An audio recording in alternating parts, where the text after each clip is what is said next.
Hello, my name is Morgan, and I'm going to walk you through viewing the responses of your Google form. Let's get started. Once you're signed in, go back to the top right-hand corner and click the square with the boxes indicated by the yellow arrow. Click on the triangle labeled Drive to open your Google Drive account. Then, click on your form to view it. If people have completed your form, you'll see a number in a gray circle in the top middle next to the word Responses. In this example, 13 people have filled out the form so far. When you click the Responses tab, you'll see three additional words appear: Summary, Question, and Individual. Let's start with Summary. The Summary tab shows you all of the responses to all of the questions at one time. We can see all of the names of the people who completed the form and the corresponding email addresses. Google will also give visual representations of the responses. Remember, this age question was a multiple choice question. Google will break down the responses to show what percentage of respondents selected a certain age range.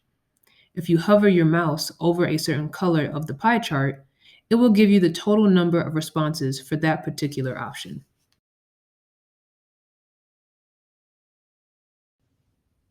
Next, we have the checkbox and linear scale questions. The responses to these questions are organized in bar charts. They also give percentages and total numbers to each particular response, similar to the multiple choice questions. The date and time responses are listed in groups. The dates with the highest response numbers will be highlighted in purple for your convenience.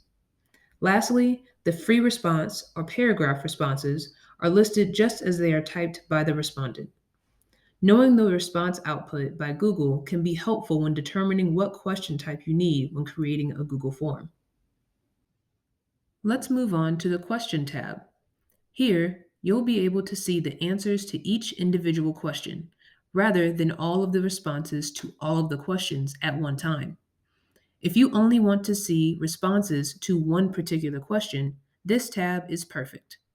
Use the arrow to see each question or click on the drop-down to quickly select the question you want to see the responses to. Each of the responses to that specific question will be shown, along with the number of responses to each question.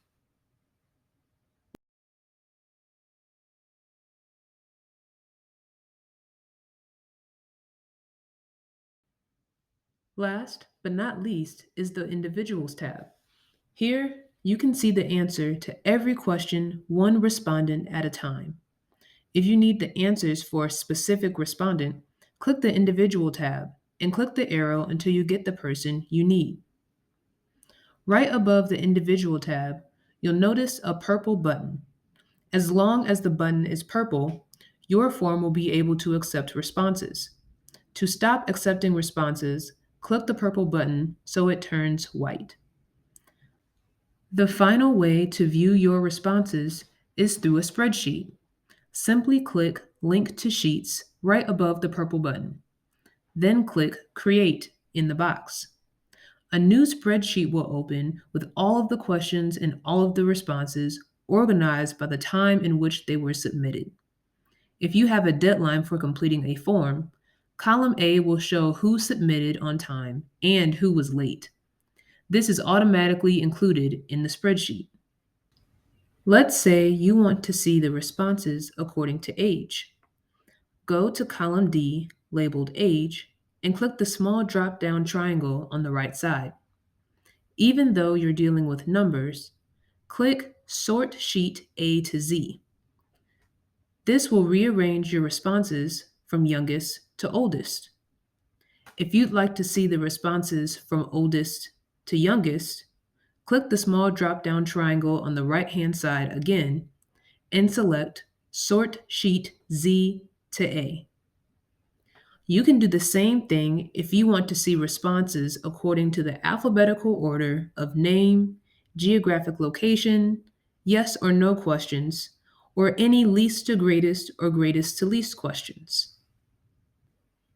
Maybe we want to see the responses of those who only attended the event on April 22nd. Go to the column with the responses regarding date. Click the small drop-down triangle on the right side, and this time click Create Filter. You'll notice the entire column is outlined in green. This means all of your responses will be organized according to the filter you select in this column. Click the small filter button on the right-hand side of the column.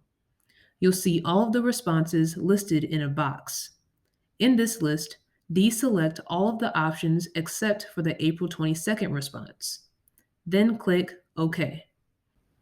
Immediately, you'll notice that the only responses shown are from those who said they attended the event on April 22nd.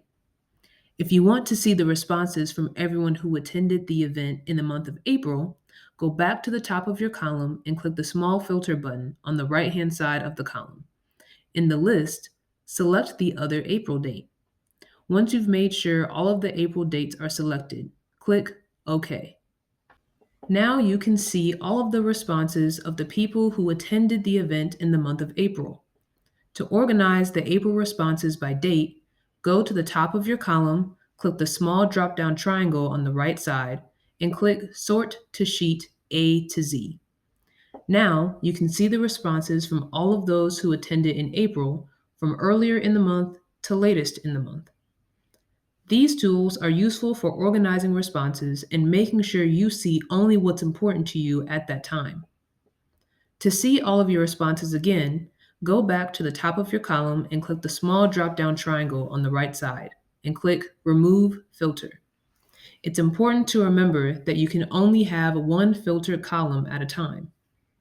Responses are updated automatically, so if you check at a later time, the responses will show in Google Form and in Google Spreadsheet automatically.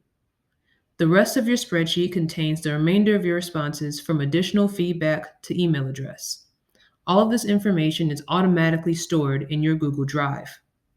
If you open your Google Drive, you'll find the spreadsheet right next to your form, so you will always have access to the responses. You can also click View in Sheets to open it directly from your Google form. Now that you know how to create, share, and use a Google form, you can collect information faster and easier. Whether you're a respondent or a form creator, you've successfully used technology to your advantage. Feel free to use this technology for church, community organizations, school, and more. Don't forget to bookmark this video by clicking the star on the top right-hand corner of your screen so you can easily reference it. Thanks for watching and have a blessed day.